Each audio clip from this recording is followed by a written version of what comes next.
Two freshly installed hydroponic pepper plants. This one's bell pepper. That one is Corno de Toro.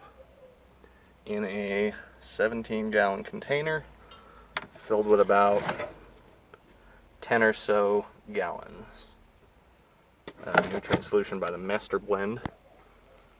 I'll put in 24 grams of the calcium nitrate, 12 grams of Epsom salt, and 24 grams of the base fertilizer for the Master Blend.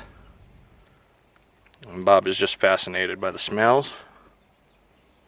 So we have a couple more cool nights. So I put this in a corner that gets a ton of sun. This area will kind of hold some more heat overnight. I'll probably cover this with a little bit of greenhouse plastic too, just to get them acclimated, because now they're staying here. That is 80 pounds of water in 10 gallons, so I don't see myself moving this. And there's a second one. That one will have some green chili and probably one of my other ones. I've yet to decide. This is my Three Sisters garden bed. The Three Sisters method includes growing squash for ground cover, growing beans to fix nitrogen to the soil, add more for the corn that the beans also grow up. So this is what I spent today doing, is putting all this in here. This is kind of a half and half bed also. These were all transplants.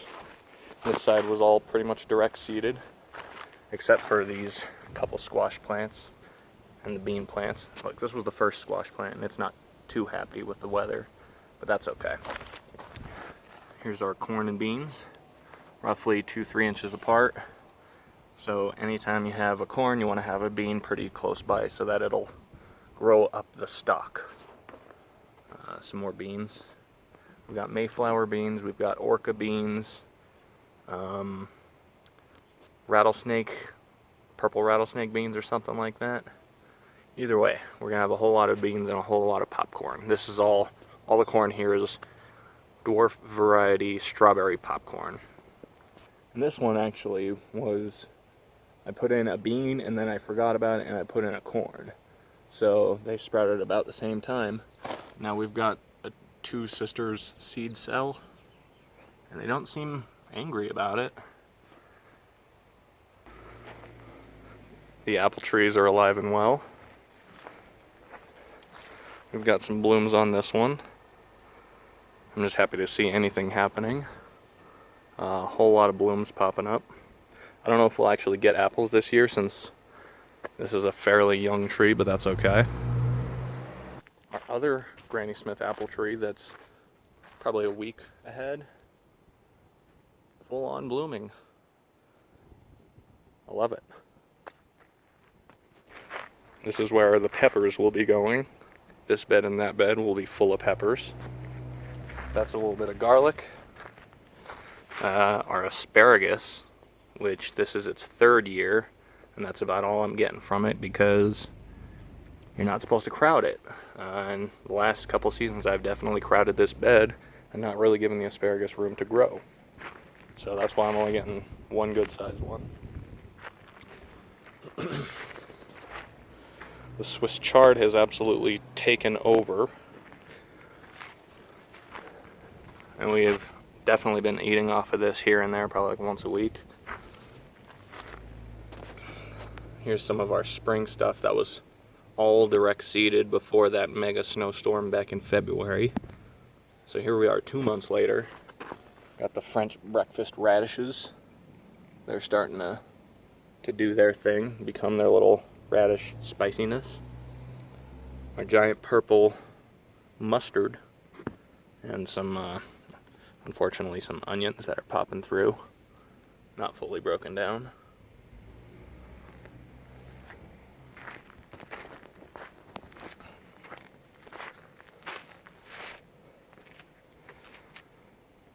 This tray of peppers will have to wait another week or so before getting the in-soil treatment. What I did do is I went through and cut off a lot of the tops of these, to encourage that lower branching, which is actually starting to happen already. Most noticeable on the purple bell, or on the purple jalapeno here, because all that bright green growth is all in the last like day or two, because I only cut these about 3 days ago. So this is a bunch of different varieties. The 2 giant pumpkin plants are just happy. This one's in the hydroponic dual root zone situation. That one's just soil, which it's clearly doing better. And it started not so good. Different peppers, watermelon, and some probably not properly pH balanced soil. That's what held this one back for a while, and I actually just gave these different ones that don't look like they're doing so hot. I checked the pH and then gave them some sulfur. Our Carolina Reapers are just hanging out. Half of these are chocolate Reapers, half are regular Carolina Reapers. We've got 1 scorpion pepper here. I think that's another one. And then finally, 2 of our, on my second attempt of germinating 7-pot seedlings, 7-pot bubblegum seedlings, I had 2 that started to show roots, so I put one here, I put one here.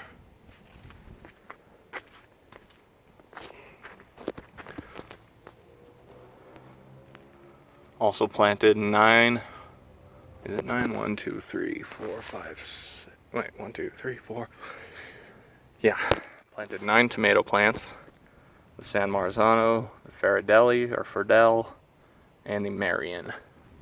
So those all got planted today.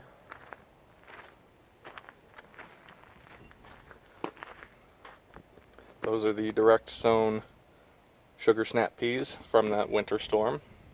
These are the ones that were put out just about a week after that started inside. All this corn over here, also using squash and beans. All this corn here is the Painted Mountain or Painted Hill corn that we grew last year and saved seeds from. This is the best and the first of the giant purple mustard. I'm hoping another week or so before we start eating off of this, and all that, again, all that green growth in here as a contrast to the purple just shows how quickly this is growing. And our collard greens. Planted this watermelon here, that one over there today. These will get covered at night for the last couple nights of cold. Those are Mammoth sunflower that are from seed packets bought last year. Our whole potato bed. I've probably transplanted all the potatoes from that bed that were popping up into here over the last couple of weeks, because more just keep popping up from that old bed. Our onion bed, and since temperatures are warming up, it looks like we're actually starting to get some layers building up. Each one of these leaves is a layer of the onion. So the more leaves, the more layers, that's good.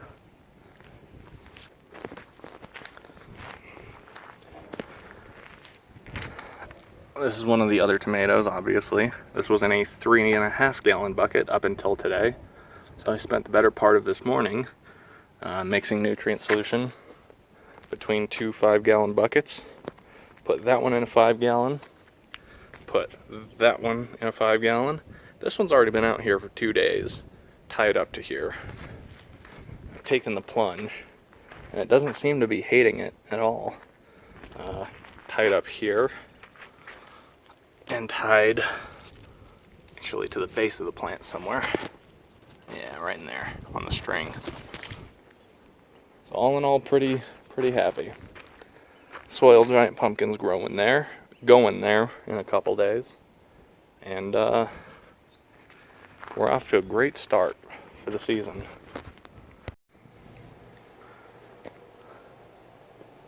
Here's a New Mexico green chili plant in a hydroponic setup. That's about the clarity of the water right now, but plenty of peppers on it. This is getting acclimated to the outdoor light. Spent about an hour outside today in shade, because you don't want it to freak out and start dropping leaves. So that's all the sunlight it gets for today. Tomorrow it'll get a little more, and I might even plant it into the hydroponic bucket. Now I've spent way too much time outside today, so I'm calling this one sunscreen. I'm obviously wearing sunscreen. Wear your sunscreen if you're spending a lot of time out here. It's brutal. It's brutal. It's high altitude. There's no atmosphere. We can't breathe here. I mean, we can breathe a little, you know. So if you enjoyed this, hey, thank you. Give it a thumbs up. Do what you gotta do. If you want to share it, my ego doesn't like this kind of wrap up. So just keep gardening, and if you like this, thank you.